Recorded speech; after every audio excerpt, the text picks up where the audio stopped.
Assalamualaikum warahmatullahi wabarakatuh.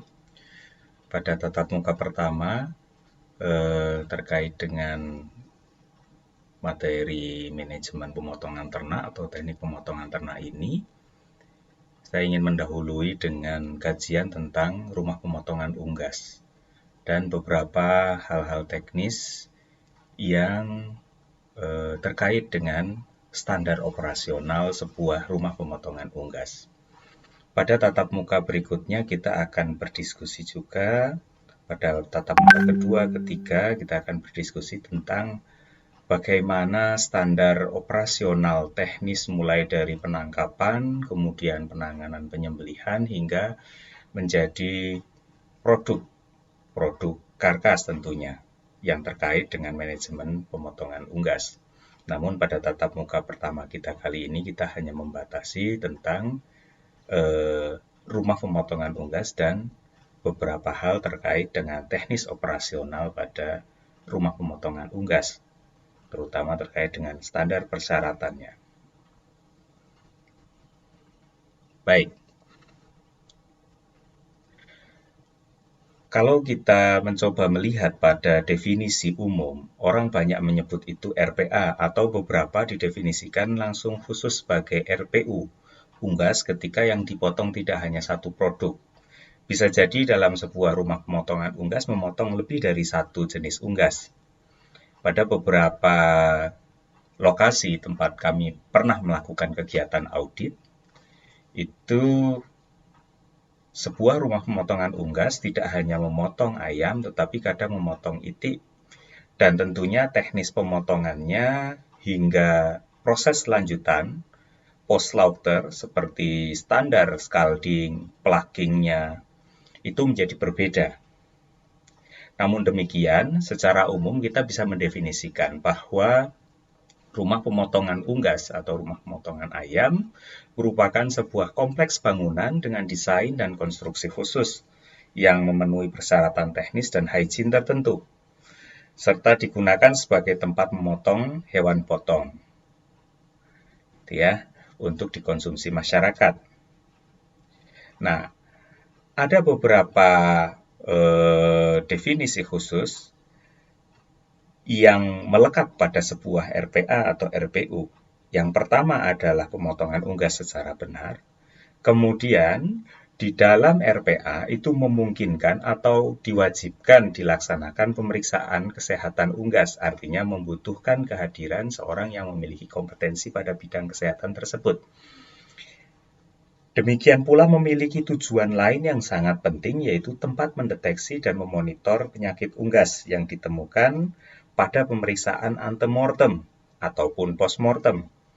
Kondisi ini tentunya diperlukan untuk memberantas penyebaran atau berjangkitnya sebuah penyakit unggas, baik dari di daerah asal unggas tersebut maupun ke tempat baru, dalam hal ini tempat distribusi produk unggasnya.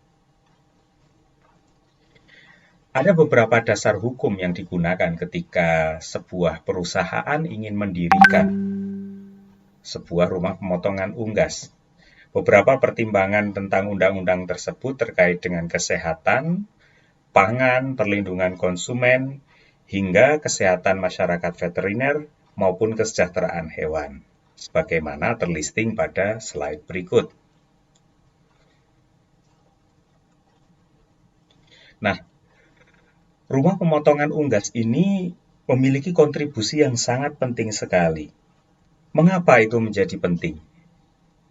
Nah, rumah pemotongan unggas memiliki peran sebagai supporting facilities di dalam produksi daging. Sebagaimana kita ketahui, kalau kita melihat pada data statistik yang kami sajikan pada slide berikut ini, tampak bahwa proporsi persentase penanaman modal dalam negeri maupun modal asing itu bidang perunggasan menduduki posisi yang terbesar. Nilai investasi dalam negeri sudah mencapai 74% lebih dibanding komoditas ternak lain seperti sapi, babi, kerbau, dan sebagainya. Secara lebih ekstrim, proporsi investasi penanaman modalnya menjadi 97,96% dari sisi penanaman modal asing. Nah, kalau kita lihat dari sisi kontributor produksi tercatat, produksi daging, kita bisa melihat bahwa kontribusi daging unggas itu sedemikian besarnya, hingga mencapai 70,99%, supporting teknis produksi itu diproduksi melalui daging unggas. Dan komponen tercatat itu hanya pada pemotongan-pemotongan berskala besar. Artinya, skala penyediaan kapasitas supportingnya itu bisa menjadi lebih besar lagi ketika di-cross atau dicek dengan skala-skala pemotongan kecil yang tidak terdata. Oleh karena itu, rumah pemotongan unggas menduduki posisi sentral, posisi penting untuk menjaga mulai dari implementasi standar kesejahteraan hewan hingga pemenuhan produk standar hewan yang asuh, khususnya unggas, bagi masyarakat.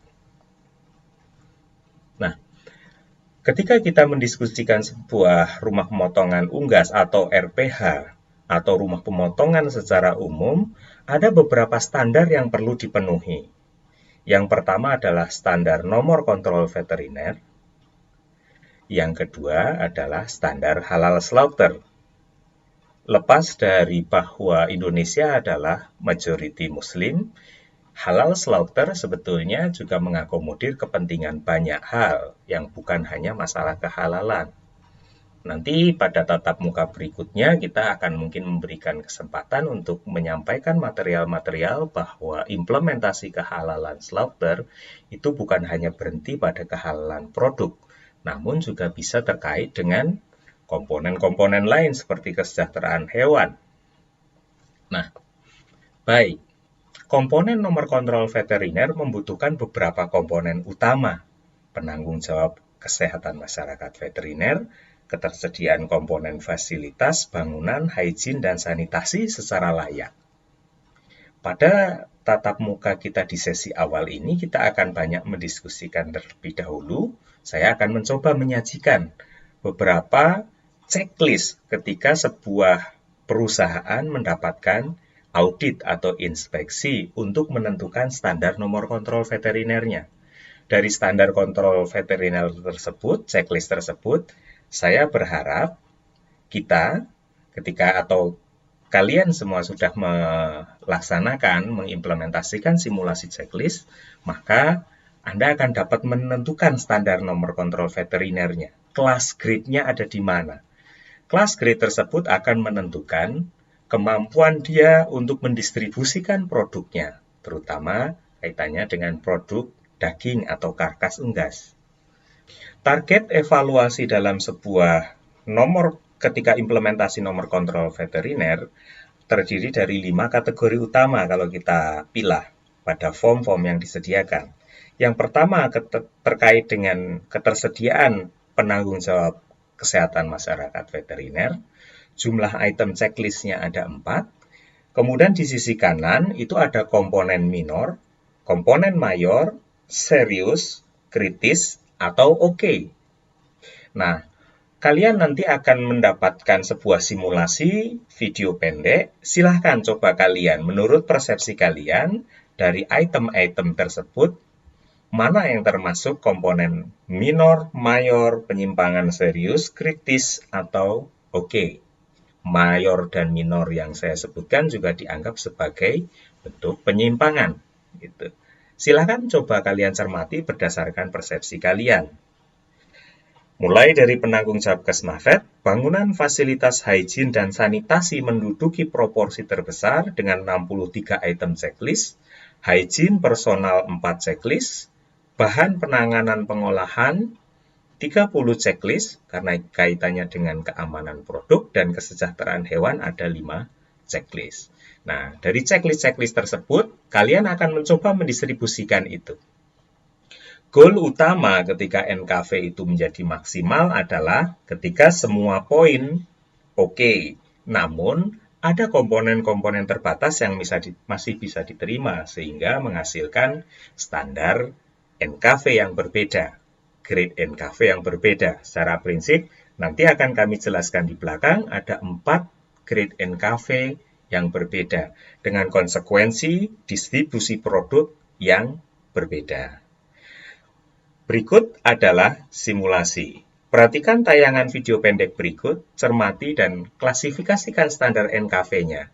Kalian cukup melihat dan mencermati dulu, standar pengisian NKV akan saya jelaskan setelah kalian melihat video pendek berikut.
Oke, tayangan video pendek tersebut tadi, coba kalian terjemahkan pada checklist standar NKV berikut.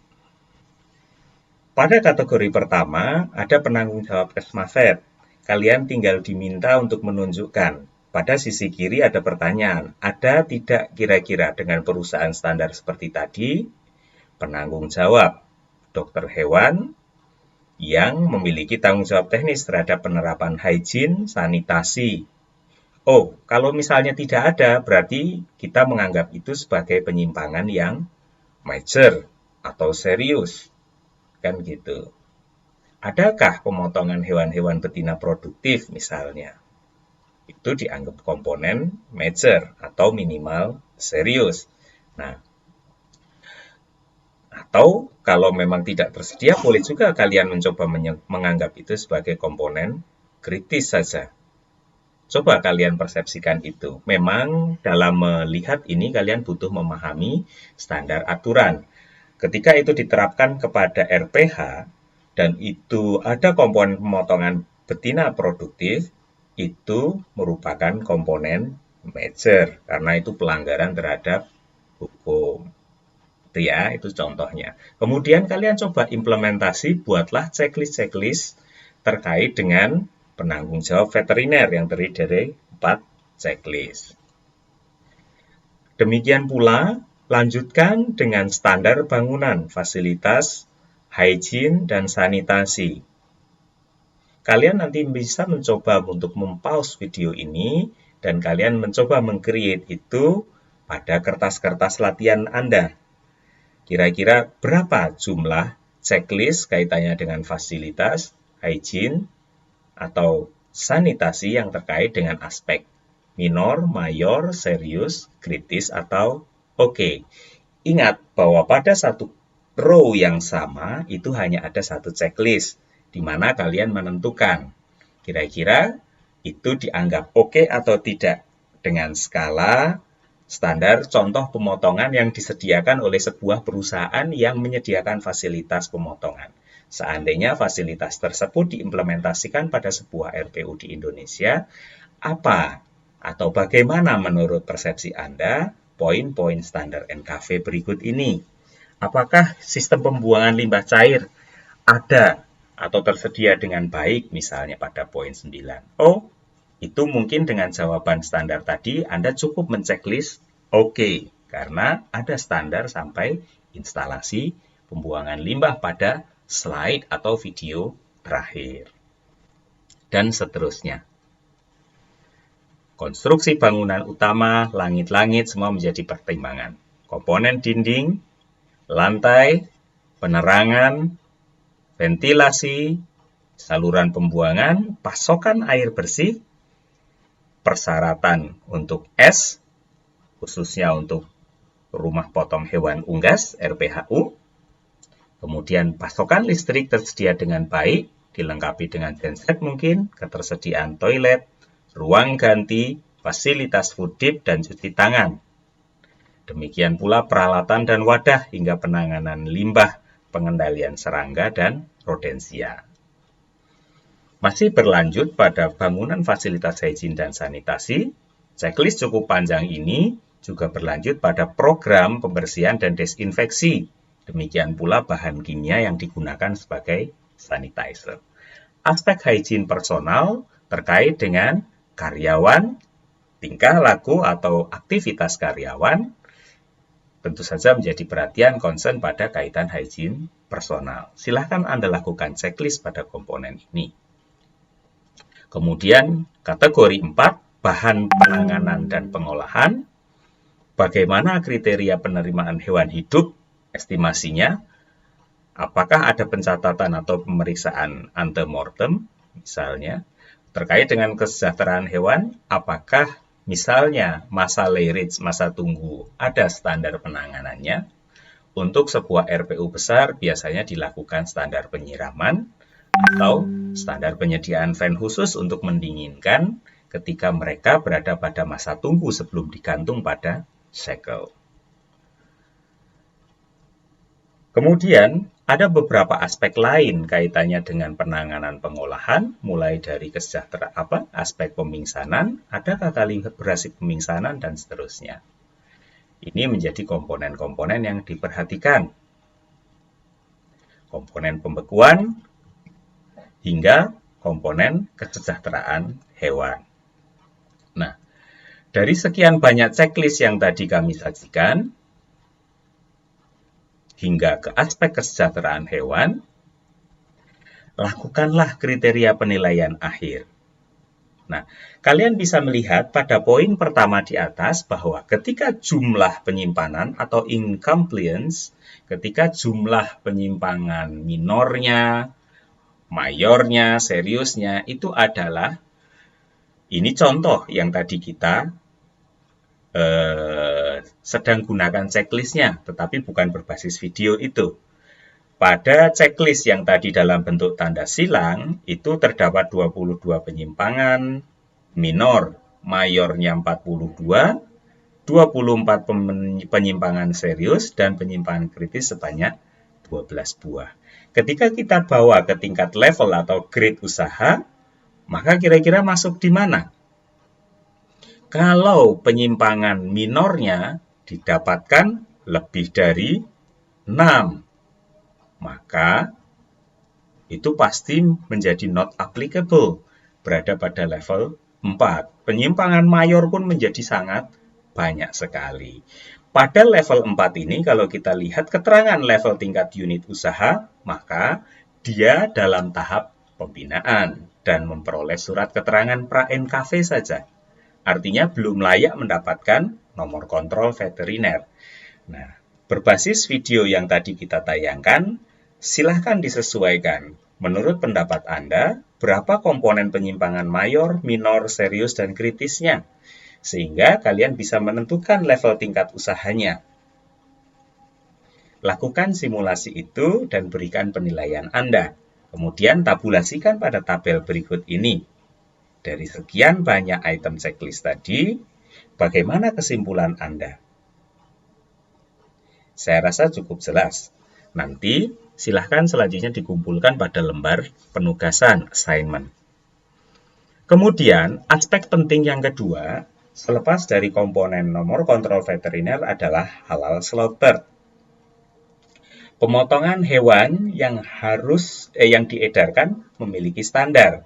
Yang pertama dilakukan melalui pemotongan di rumah pemotongan hewan. Kemudian yang kedua, untuk memenuhi standar komponen asuh ada standar kehalalan. Kehalalan diterjemahkan menjadi dua komponen utama, yaitu teknis kehalalan terpenuhi. Yang kedua, hewan yang disembelih tentunya adalah hewan-hewan yang halalan thayyiban, yang memang layak untuk dipotong dan disembelih. Berikut ini adalah standar kebutuhan standar pemotongan halal.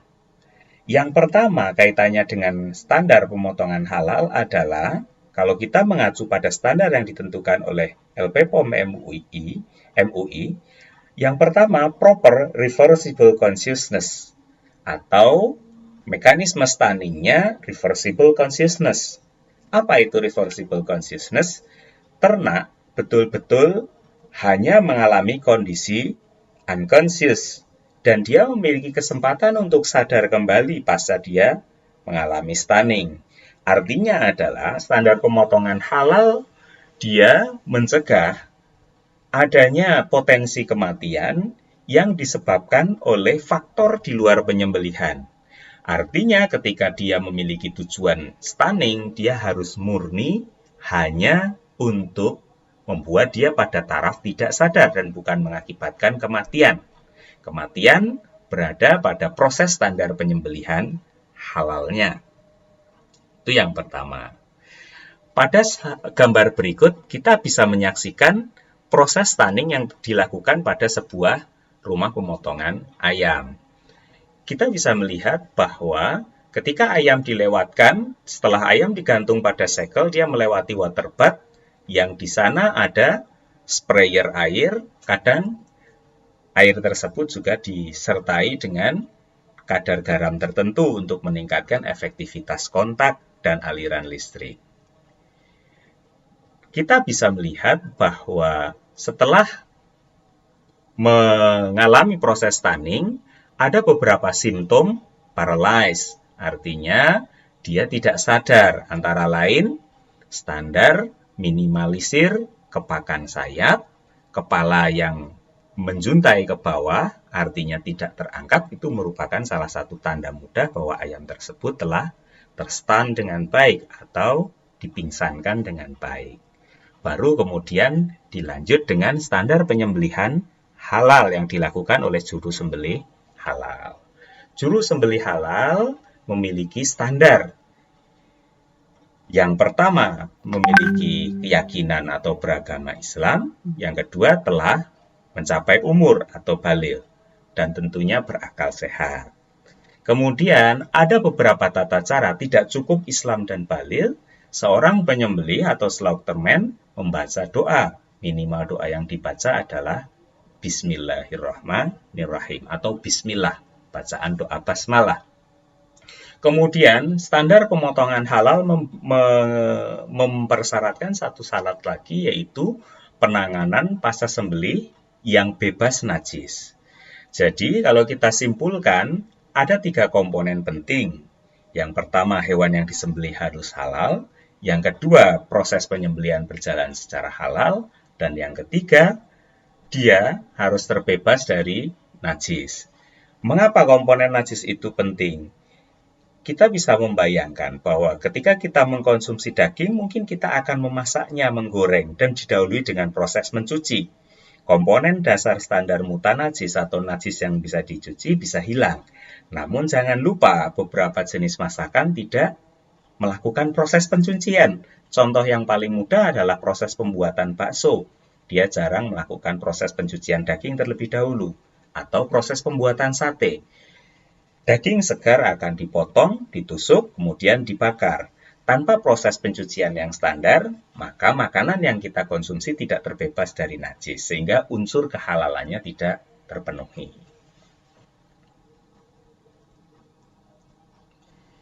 Kalau kita mencoba mencermati, beberapa sumber kontaminan najis pada RPU bisa muncul melalui beberapa hal. Yang pertama, komponen baik najis maupun mutanajis bisa berasal dari darah, atau kotoran unggas, atau pekerja. Sebagaimana kita ketahui, ketika pekerja beraktivitas mungkin hampir 8 jam sehari, atau 4 jam beristirahat 4 jam. Nah, pada posisi itu, sangat mungkin dia meninggalkan lokasi produksi menuju ke toilet dan kembali. Maka ketika tidak menggunakan bak dip khusus untuk mencuci alas kaki yang dia gunakan dari kamar mandi, berpotensi untuk dibawa ke ruang produksi dan dia menjadi sumber kontaminan najis, meskipun sudah ada pemisahan dirty dan clean area. Sebagaimana kita ketahui, komponen darah dan kotoran unggas pasti bisa kita hentikan kontrolnya pada komponen dirty dan clean area. Pada komponen clean area sudah harusnya terminimalisir darah dan tidak ada lagi kotoran unggas karena sudah selesai proses eviscerating dan sebagainya. Sehingga karkas betul-betul bersih. Namun, ada komponen lain yang harus kita antisipasi, yaitu potensi najis yang muncul dari akumulasi darah, satu, meskipun jumlahnya sedikit. Yang kedua adalah lalu lintas pekerja. Kemudian, potensi sumber kontaminan najis pada RPU berikutnya adalah air pencucian yang tidak istiqmal. Kondisi ini sangat memungkinkan terjadi. Artinya, pada proses chilling, biasanya juga dilakukan pencelupan dan memungkinkan terjadinya akumulasi darah. Ketika warnanya menjadi merah, maka komponen darah itu menjadi masih ada. Sehingga air tersebut mungkin dianggap tidak istiqmal, tidak mampu mensucikan. Saya rasa komponen lalu lintas manusia dan kamar mandi sudah cukup dijelaskan tadi. Pada sisi sebelah kanan itu adalah salah satu bentuk komponen audit pada saat sertifikasi halal. Mulai dari komponen sistem, kalau kita berbicara sistem, maka ada komponen kebijakan, tim manajemen operasional halalnya, hingga bagaimana proses penyembelihan, hingga proses pengelolaan bangkainya. Karena bangkai juga menjadi sumber kontaminan najis pada sebuah rumah pemotongan unggas. Kita tidak akan membahas terlalu dalam tentang terkait checklist pada komponen audit halal. Namun, beberapa komponen tadi setidaknya bisa memberikan informasi bahwa komponen-komponen standar kehalalan itu sangat mungkin diintegrasikan dengan komponen NKV. Komponen kesehatan masyarakat veteriner bisa juga menjadi terjemahan komponen bebas najis. Darah menjadi salah satu source kontaminan misalnya. Kontaminan untuk penyakit, dan itu harus bersih pada standar kehalalan. Pada standar NKV, dia harus bisa memastikan fasilitas itu bersih, ada komponen clean dan dirty area. Sehingga sebetulnya komponen kebutuhan aspek pemenuhan religiusitas itu tidak bergeser jauh atau tidak berbeda dari standar kebutuhan NKV. Maka oleh pemerintah kita standar pemenuhan komponen izin pendirian rumah pemotongan unggas atau rumah pemotongan hewan secara umum harus memenuhi beberapa kaidah dan syarat, antara lain adalah pemenuhan NKV dan sertifikasi halal. Berikut disajikan bentuk diagram atau skematis komponen, mengacu pada prinsip pembagian konsep dirty dan clean area sebagaimana standar HACCP. Nah, dalam konsep kehalalan diterjemahkan sebagai komponen bebas najis sebagaimana tadi saya jelaskan. Di dalam konseptual standar HACCP atau implementasi NKV dibagi menjadi berbagai kompartemen-kompartemen tertentu yang memiliki hubungan sangat terbatas atau aksesnya dibatasi sehingga tidak ada cross-kontaminasi. Saya rasa itu gambaran dari tatap muka atau diskusi kita hari ini. Semoga apa yang kami sampaikan ini bermanfaat. Sekian, kalau ada yang tidak tepat kami mohon maaf. Assalamualaikum warahmatullahi wabarakatuh.